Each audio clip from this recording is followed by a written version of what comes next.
चलो खुश है साहब। हाँ बहुत खुश है। चलो आपको आपका थाल में क्या रखूं? ये ले। अच्छा पहले घर को मैं देने जा रही हूँ। ये मैंने जी घी दिया इन्हें, घी के साथ ही ये 1 किलो चावल दिए, उसके साथ ही कुछ खजूर दी ताकि ये इफ्तार कर सके, उसके साथ ही खरबूजे दे दिए 2 जी। 2 एक और थाल ले आते ना आप।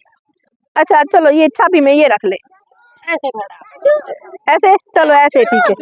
और उसके साथ ही ये कुछ माल्टे ले लें